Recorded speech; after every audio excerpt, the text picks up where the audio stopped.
E aí, pessoal, sejam todos bem-vindos a mais um episódio do VCast, o podcast do Seminário Bíblico Veritas. Eu sou o Rafael e eu quero plantar uma ideia aqui nesse dia. Eu sou o Ricardo e talvez esteja aqui para desconstruir a sua ideia. Ei. Bom, eu sou o Eduardo e eu vou tentar reconstruir. É isso aí, pessoal. Esse é o nosso podcast do Veritas. E o nosso objetivo aqui é servir a igreja com conteúdo teológico de qualidade que seja relevante também para a nossa sociedade, para as igrejas de uma forma geral. E hoje nós vamos conversar sobre um assunto extremamente importante que é plantação de igrejas. E o nosso objetivo aqui é tentar mostrar se ainda é relevante o fato de nós plantarmos novas igrejas, uma vez que nós já temos aí, pessoal, um quarto da população brasileira evangélica, ou pelo menos dita evangélica. Então, será que realmente vale a pena nós plantarmos novas igrejas? Por exemplo, o nosso seminário fica situado na cidade de Juiz de Fora. Aqui a gente passa aí pelas ruas, nós vemos 5, 6 igrejas, dependendo do lugar, na mesma avenida, na mesma rua, e a gente precisa se questionar acerca desse assunto. Então, eu estou aqui hoje com pessoas especiais para nós, convidados antigos, convidados novos. Hoje, especialmente aqui, está nos visitando o pastor Eduardo, que plantou uma igreja aqui na cidade de Juiz de Fora e tem muito a contribuir conosco. Eduardo, seja muito bem-vindo, meu irmão. Obrigado, Rafael. Vai ser um prazer participar aqui com vocês. Obrigado também, pastor Ricardo. E mais uma vez, o nosso convidado de honra, já cadeira cativa aqui. Cadeira cativa. No dia que você não convidar, eu vou ficar triste, hein? E vai mesmo, hein? É isso aí, pastor Ricardo. Fala um pouquinho aí já, o que você pode contribuir com a gente aí, ó. Minha primeira grande responsabilidade na Igreja de Cristo foi uma missão para plantar uma igreja aqui no bairro de Juiz de Fora. Trabalhei ali um ano, todo final de semana. Depois a igreja que idealizava o projeto entendeu que a gente deveria descontinuar, então não tive o privilégio que o Eduardo teve de ver o ciclo todo fechado, e depois investi uma década da vida estudando e trabalhando para plantar a igreja em contexto transcultural. Bastante diferente do que a gente vai conversar aqui no contexto brasileiro, mas espero poder contribuir de alguma forma. Com certeza vai agregar aqui para nós, para a gente chegar a algumas conclusões, pensar sobre essa questão da plantação de igreja. Eu quero já dirigir aqui a primeira pergunta para o Eduardo, para ele contar um pouquinho como que foi essa experiência da plantação da Igreja Batista da Redenção aqui em Juiz de Fora. E, por falar nisso, um salve aí para o pessoal da Igreja Batista Redenção, hoje com o pastor William ali. Mas, Eduardo, conta para nós aí como que foi um pouco dessa experiência, especialmente aqui nessa cidade. Então, primeiro, eu queria trazer essas informações mais gerais, porque a gente trabalhou ali na Igreja Batista Redenção por quase 6 anos. Então, a gente conseguiu concluir todo o processo. Então, a gente passou por várias etapas, que eu vou falar aqui um pouco sobre isso, mas foi um projeto que a gente começou no ano ali de 2017 com um grupo base.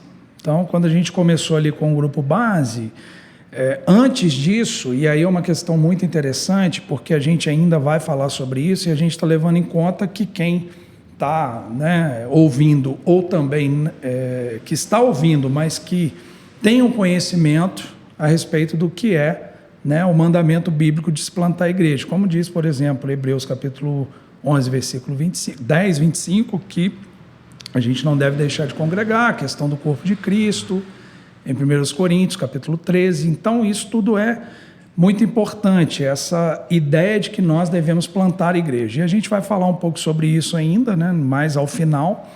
Mas, geralmente, quando a gente olha, inclusive pensando nessa questão orgânica e estratégica de, por que eu devo plantar uma igreja? Então, porque é bíblico e eu devo fazer isso de qualquer forma, a gente vai falar sobre isso. Mas, quando eu percebi isso no meu coração, e eu falei assim, eu quero plantar igreja. E eu comecei a identificar um grupo de pessoas que ainda a gente está vivendo nesse momento, que são os desigrejados. Então, quando eu comecei a perceber esse número de pessoas próximas a mim, eu falei assim, de repente pode ser uma oportunidade de trabalhar com essas pessoas. E, na verdade, antes de 2017, eu comecei a caminhar com algumas pessoas, eu congregava em outra igreja e, posteriormente, pastoreando essa própria igreja por 6 meses de forma interina. Então, eu fui conhecendo ali o dilema dessas pessoas que estavam desigrejadas. E é uma questão interessante, né? Porque quando você lida com gente, vai conectando, né? Então, você conversa com uma pessoa aqui, ela fala, eu estou desigrejado. Aí quando vê, o meu irmão também está. Quando vê, o meu tio, eu conheço uma pessoa que estava em tal lugar. E aí, quando foi em 2017, em maio de 2017, eu convidei algumas pessoas para a gente começar a se reunir na minha casa. Eu ainda pastoreava, né, uma igreja lá em Santos Dumont, no caso, né, uma congregação. E eu, na verdade, auxiliava, e eu me aproximei do meu pastor e falei, olha, a gente poderia, né? Eu poderia começar esse trabalho de plantação. E ele me encorajou, falou assim, não, vai, né? Começa e tudo. E aí a gente começou, e a gente se reunia toda terça-feira. Toda terça-feira a gente estava ali reunido e pregando a palavra. Uma questão assim que é muito interessante, porque eu acho que isso quebra um pouco desse protocolo, como a gente conversava aqui no início, né, de pensar assim, bom, vou plantar uma igreja, eu preciso arrumar um local e entrar para esse local e começar a igreja. Então, na verdade, eu fiz isso de forma diferente. Ou seja, eu falei, olha, vamos começar aqui o que eu chamei de grupo base, e a gente vai se reunir aqui no mínimo 1 ano, no máximo 2. E a gente vai trabalhar pregando a palavra de Deus e, posteriormente, de acordo com os sinais naturais forem acontecendo, a gente vai tomar a decisão de sair ou não, né, para o culto público, no caso. E aí, dentro disso, né, foram chegando pessoas, eu me lembro que no primeiro, assim, logo no segundo mês, a gente já estava ali com um grupo de umas 11 pessoas, e como que foi assim de forma efetiva no sentido bíblico, né? Além dessa proposta do grupo base, ou seja, de não sair já e abrir um lugar, de sair correndo e começar alguma coisa, foi também a ideia de desconstruir uma teologia errada. E aí a gente tem, né, penso assim, 2 possibilidades. Então, exemplo, eu conheço uma pessoa que está revitalizando uma igreja em Portugal. Então, ele chegou, a igreja, né, ali, em certo sentido, adoecida, e ele tomou uma decisão. Ele falou, bom, eu vou ensinar, né, expositivamente a Bíblia, aqui, pregação expositiva, e vou ensinar 1º e 2º Coríntios, que trabalha muito essa ideia da igreja, da comunidade, e disciplina bíblica e o modus operandi da igreja. Então ele fez dessa forma e, de fato, ele foi ali à luz da palavra de Deus, pregando a palavra de Deus, desconstruindo tudo isso, que era errado.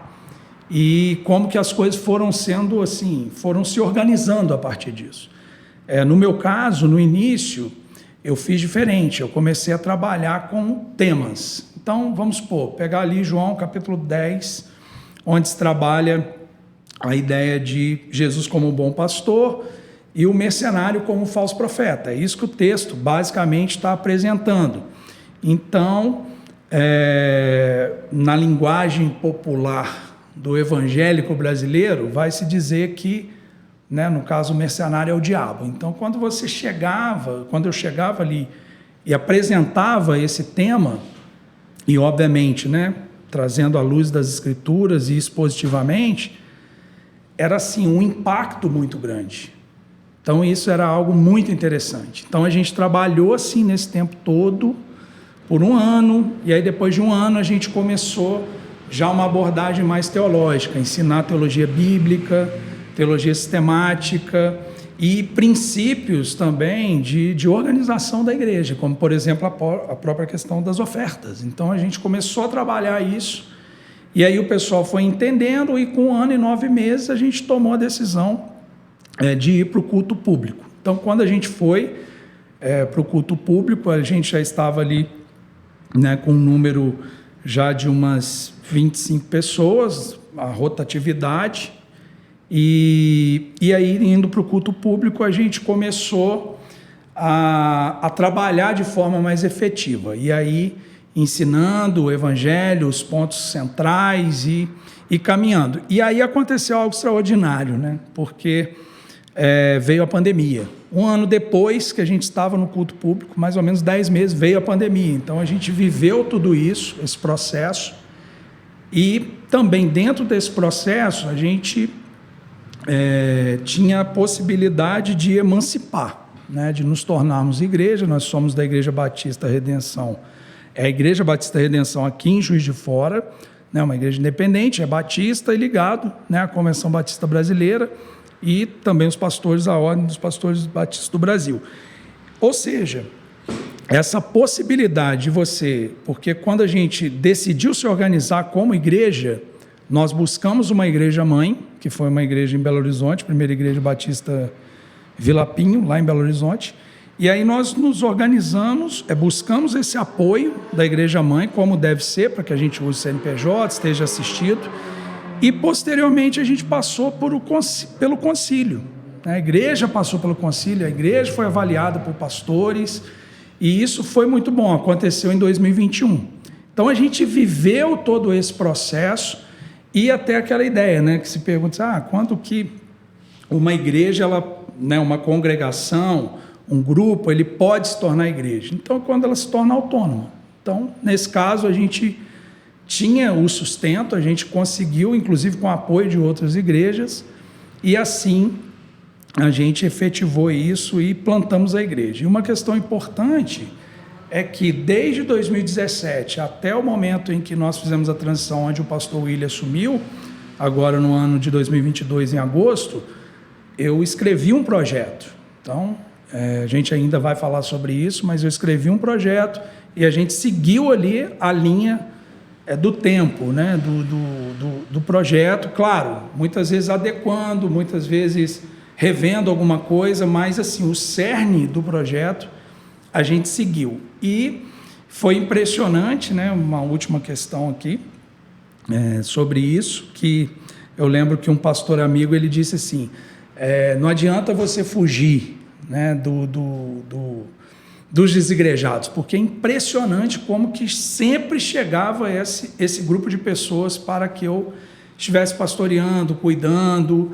E uma coisa que é muito interessante é que geralmente essas pessoas estão com essa dificuldade de congregar, até que parece que ela se reconecte de novo assim com a igreja e entenda os princípios reais do que é ser igreja, é mais ou menos aí uns 2 anos, até que ela volte à realidade do que é uma igreja. Então foi uma experiência assim, muito rica. Uhum. Você falou que foram aproximadamente aí 6 anos de plantação. Isso. E aí teve toda uma questão de tempo, né? E vocês acham que a gente tem que estabelecer um prazo, um período para que uma igreja... Parece que você, com o grupo base, você estabeleceu, olha, gente, em 2 anos a gente vai verificar isso aqui de novo. E aí foram acontecendo as coisas. Mas vocês acham que a gente deve estabelecer um limite? À luz até daquele texto, quando Jesus envia os seus discípulos, ele diz, olha, entrem na vila e se ninguém ali receber vocês, ou seja, o evangelho não encontrar morada na casa, família de ninguém, saiam daquele lugar, sacudam os pés de vocês até para a poeira daquela cidade não vos acompanhar.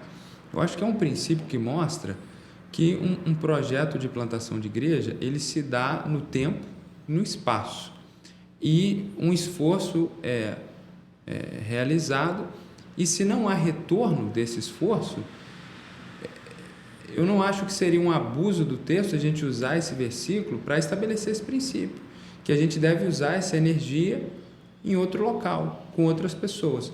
Então eu acredito sim que a plantação de igreja, ela deve ter um objetivo claro, dentro de um espaço, dentro de um tempo também. É óbvio que esse é um princípio, então a gente vai perceber organizações voltadas para a plantação de igreja no Brasil que variam em quanto tempo seria um tempo limite para a gente verificar a plantação daquela igreja ou não.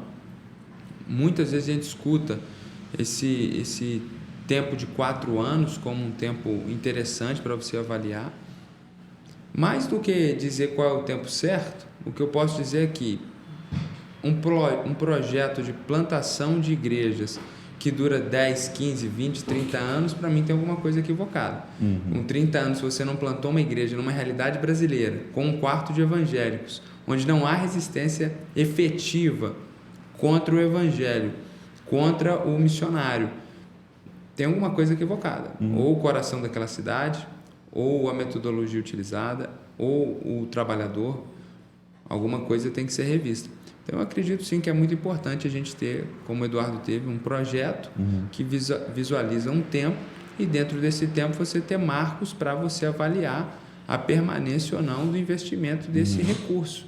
E quando eu falo recurso, a gente está falando de recurso de tempo, a gente está falando de recurso humano, a gente está falando de recurso financeiro, porque afinal de contas, recursos eles sempre são escassos. Mas, Eduardo, nesse sentido, você tinha algum critério claro para estabelecer esse tempo? Então, na verdade, né, quando a gente pensa na questão do projeto, você já está sendo, de certa forma, revolucionário, porque geralmente não é assim que funciona.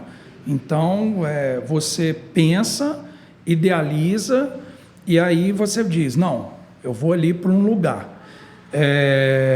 Aliás, quando a gente vai dar aula, por exemplo, sobre plantação de igreja, e a gente coloca essa questão ali da linha do tempo, de um projeto com uma linha do tempo, com a questão financeira, com os custos que você vai ter, é impressionante a reação, às vezes, que os alunos têm.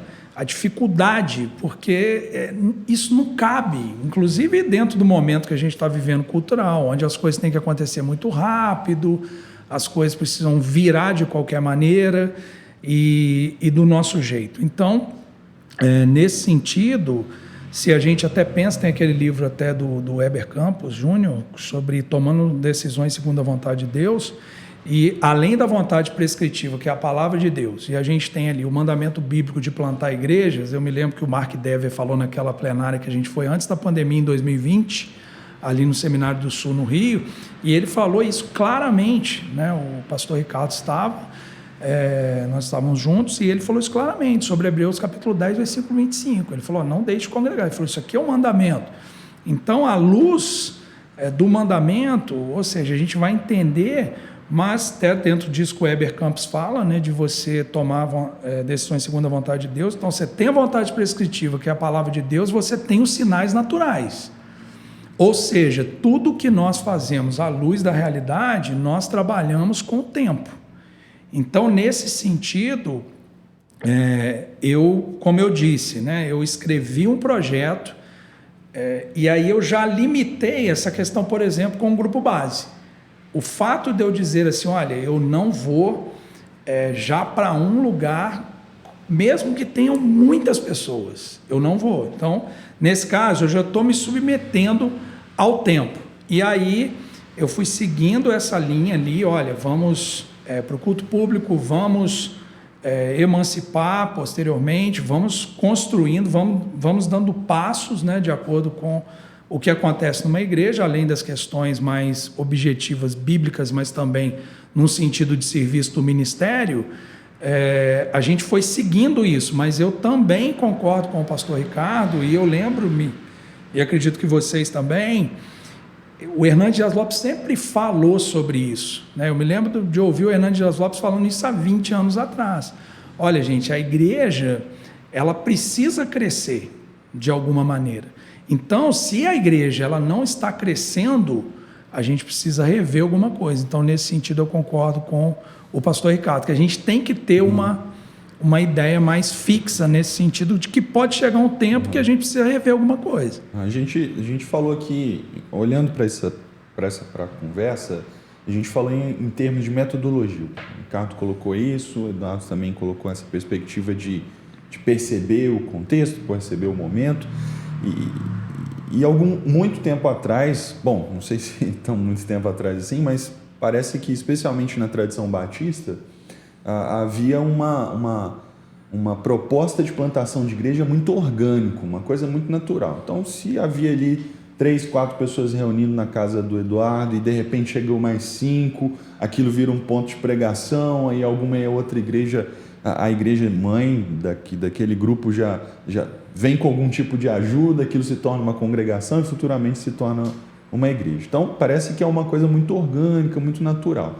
E aí vocês estão colocando aí termos que são técnicos e podem assustar algumas pessoas em termos que espiritualizam mais esse assunto. E aí, assim, a pergunta então que a gente precisa fazer: a plantação de igreja deve ser algo planejado? Isso não fugiria à regra de fé, à espiritualidade, à própria fluidez natural do crescimento cristão? O que vocês pensam sobre isso? Eu acho que uma coisa não anula a outra. Nós planejarmos, pensarmos, refletirmos, estudarmos, não exclui a espiritualidade, a oração e toda essa questão.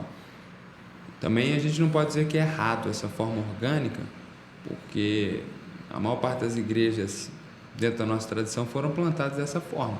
Mas o que eu digo efetivamente, eu acredito muito que hoje nós temos, graças a Deus, aqui no Brasil, ministérios, oportunidades de leitura, onde fica muito claro que existem métodos melhores para se plantar uma igreja, que não é esse método que nós estamos chamando aqui de orgânico, que é essa coisa que talvez aconteça, talvez não vai acontecer jamais.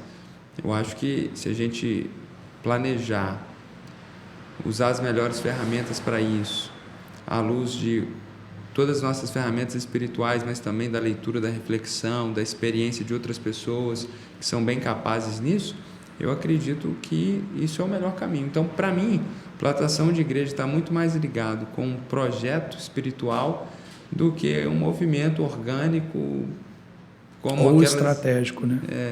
Aquela sementinha que vai cair, que pode nascer alguma coisa ou não. Eu sempre falei isso, que para mim, inclusive dentro do cenário de plantação, e eu estive nisso de forma assim, né, bem mergulhado mesmo na plantação, eu entendi que são duas questões que são determinantes. Primeiro, a questão do obreiro, até à luz de 1 Timóteo capítulo 3, que fala ali das qualificações, né? Eu desejo o episcopado, então tem as qualificações. Numa linguagem mais prática, o obreiro ele precisa ser fiel, que é o que o texto diz, e ele precisa estar bem. E para que ele esteja bem, tem essa parte espiritual dele que precisa estar bem, mas ele também precisa ser cuidado. E aí, nesse sentido, eu coloco esse segundo ponto, que seria, e não são excludentes para mim, que seria exatamente esse apoio. O apoio da igreja, ele é fundamental. E delimitando bem o assunto, muitas vezes você ter uma igreja robusta por trás, você ter um pastor sério ali que está cuidando dessa igreja, ele pode ajudar você a lidar com as questões que são difíceis dentro do ministério, onde você precisa trabalhar com a igreja, inclusive até questões de encorajamento.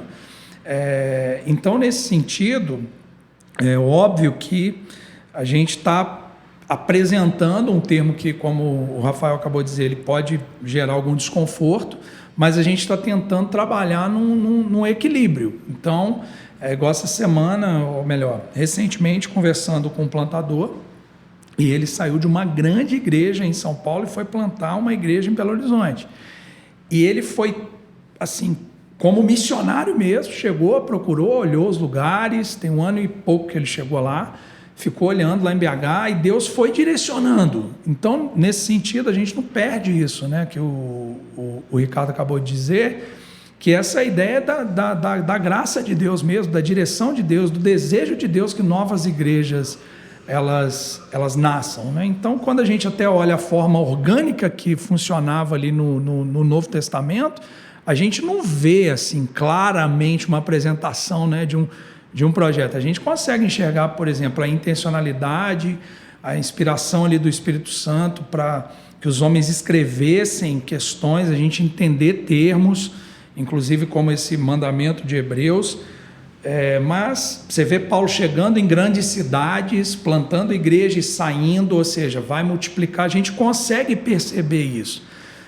E isso é muito positivo porque nos encoraja, mas ao mesmo tempo a gente também vê biblicamente esse sustento sendo oferecido, e isso de forma clara, Jesus falando sobre isso em Lucas 10, Paulo falando isso, repetindo isso várias vezes sobre a questão do sustento. Então, assim, a gente não pode ser uma coisa excludente. Então, o obreiro, nessa direção de Deus, nesse sustento do Senhor, é muito importante, mas esse aporte da igreja espiritual, na figura também do pastor e da própria igreja, porque o mandamento, muitas vezes, ele fica claro nas Escrituras também, a igreja. Deus está falando à igreja, que a igreja tem que gerar a igreja. É muito importante, junto com esse aporte financeiro, para que a caminhada seja mais leve. Uhum. Gente, mas pensando aí, especialmente nesse número expressivo hoje que a gente tem de evangélicos no Brasil, a grande maioria das cidades, especialmente cidades maiores como, né, as grandes capitais, as cidades assim que também tem um número expressivo de habitantes, a gente vê essa quantidade de igrejas passando numa mesma rua às vezes. A pergunta que se faz é, será que é necessário realmente nós estabelecermos, plantarmos novas igrejas? Ou a gente deveria começar a pensar em novas estratégias, novos tipos de alcance? É importante a gente pensar sobre isso, né? Olha, eu acredito que tem 3 argumentos muito bons que nos ajudam a responder isso. Que sim, que nós devemos investir em plantação de novas igrejas. Primeiro, é um mandamento bíblico efetivo e direto. Como o Eduardo acabou de dizer, a igreja local é chamada por Cristo a plantar novas igrejas. Isso talvez não está escrito dessa forma, mas está muito claro na Escritura. E não cabe a nós julgar tempos, épocas, espaços. Não, Senhor.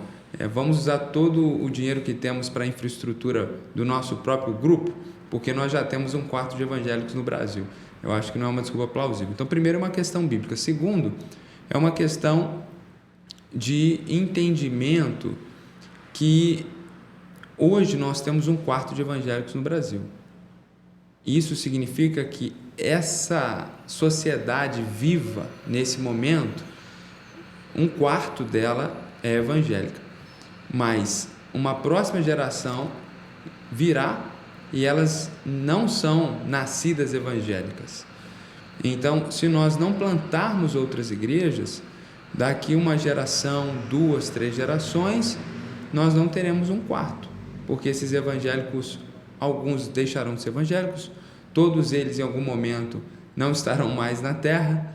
Então há um decréscimo natural. Então, se existe estabilização da porcentagem de evangélicos na sociedade, essa estabilização certamente vai mostrar em alguns anos um decréscimo desse número de evangélicos. Então, você plantar novas igrejas é um caminho para você não só expandir o evangelho dentro daquela sociedade, mas para você manter, por exemplo, essa taxa de 1/4 da população quanto evangélicos. Esse segundo argumento é muito importante, a gente pensar de forma geracional.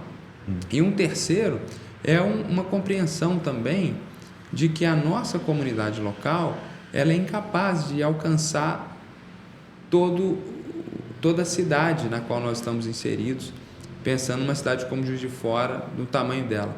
E até numa cidade pequena aqui do Brasil, de 10 mil pessoas, é muito difícil a gente pensar que uma única igreja consegue alcançar todas aquelas pessoas, por questões de distância, questões geográficas, questões de cultura da comunidade, questão socioeconômica.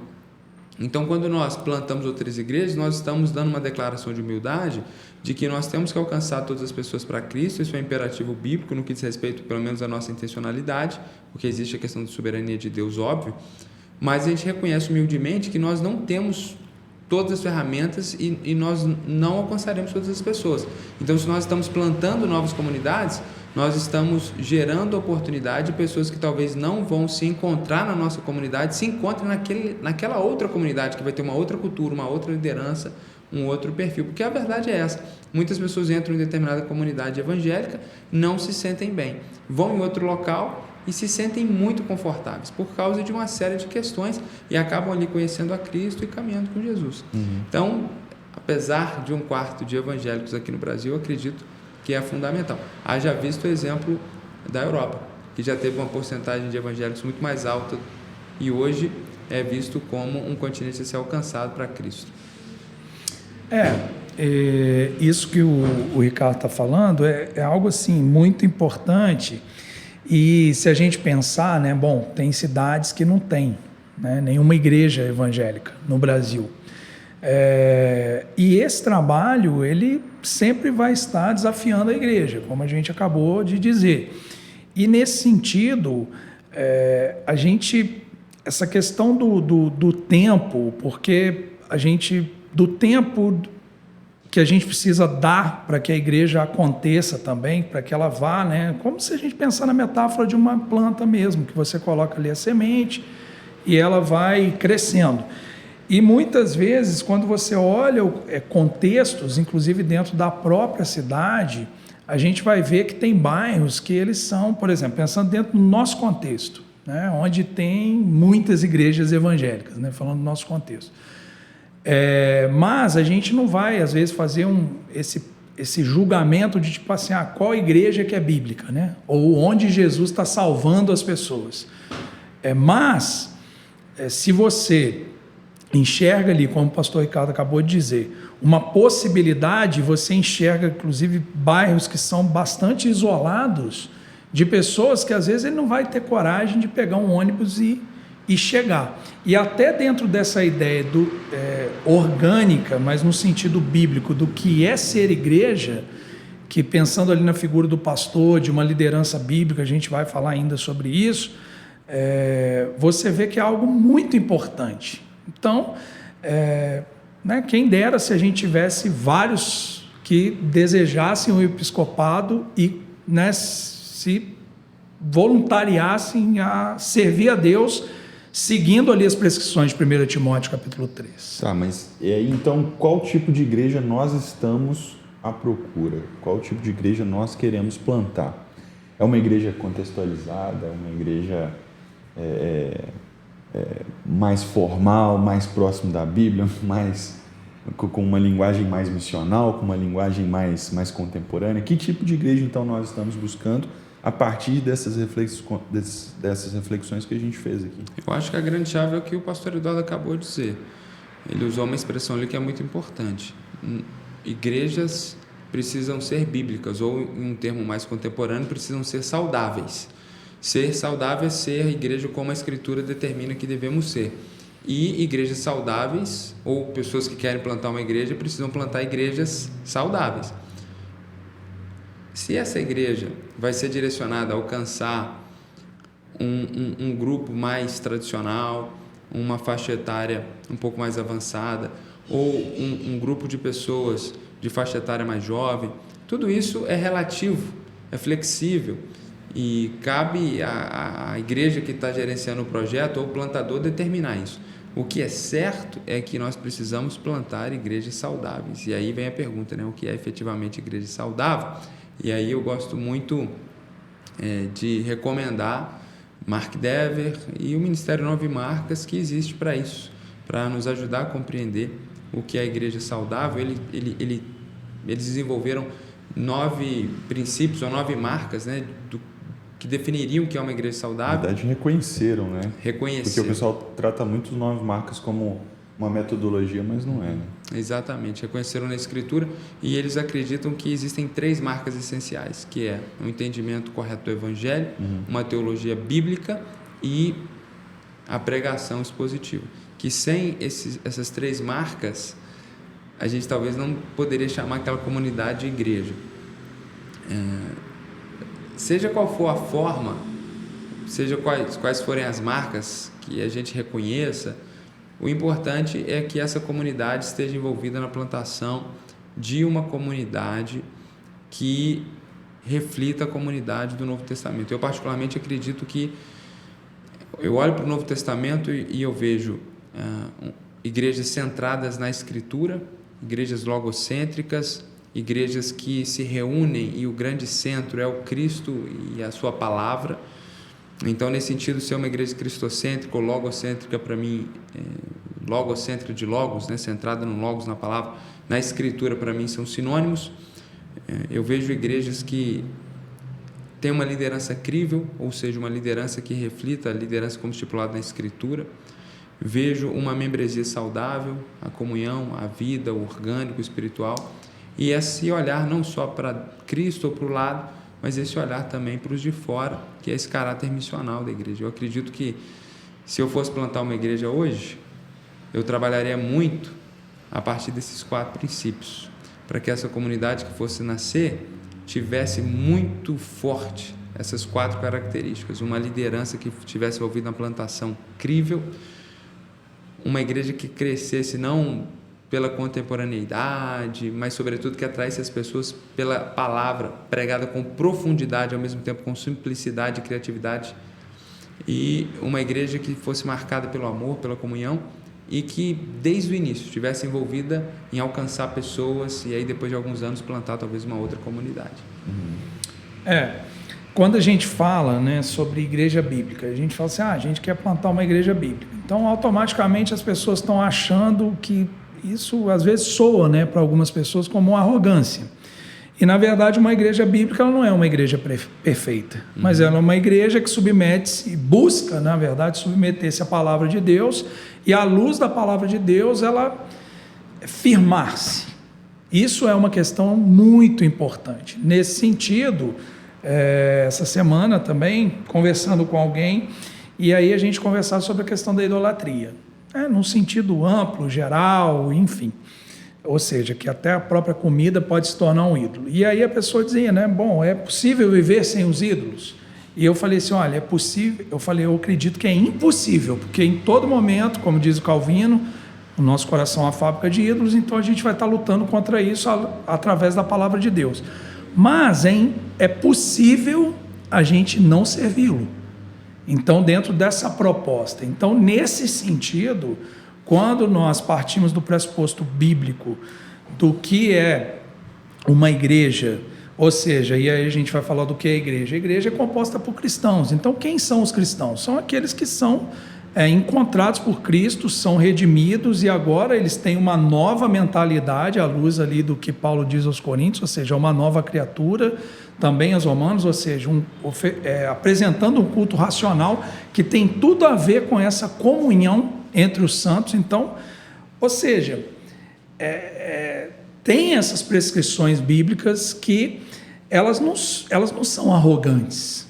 É óbvio que o homem ele vai se sentir ofendido com essa proposta, mas nesse sentido a gente não está apresentando um conceito de perfeição, mas a gente está apresentando um conceito que é a verdade, que vem daquele que é absoluto, e obviamente que vai gerar desconforto inclusive em nós, porque muitas vezes a gente precisa ir, né, se adequando. Então é algo muito importante isso, para que quebre esse paradigma, esse preconceito de que quando eu digo, não, eu quero fazer uma igreja bíblica, e pensando até numa linguagem mais prática, às vezes a gente até fala muito isso na periferia, né? Cresci na periferia, jogo bola ainda,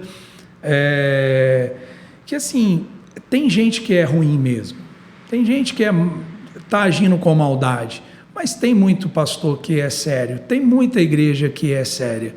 E nesse sentido, a gente não está buscando se adequar à minha visão nesse sentido inicial, a visão de um pastor, mas a visão bíblica. Então, por isso que a gente deve, inclusive, buscar uma igreja bíblica. E, na verdade, as pessoas estão buscando uma igreja bíblica. Muito bem, pessoal.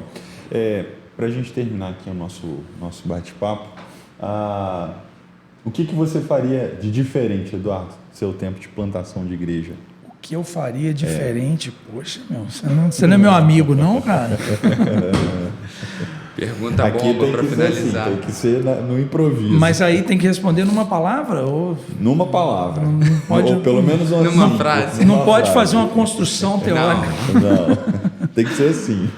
Olha, difícil, hein? Mas eu diria que eu iria procurar o suporte melhor de uma igreja, eu não digo melhor, né, mas que compre essa visão mesmo e diga assim, não, nós vamos investir, nós acreditamos e nós vamos investir em tudo, no seu espiritual, no seu emocional e também na questão do sustento.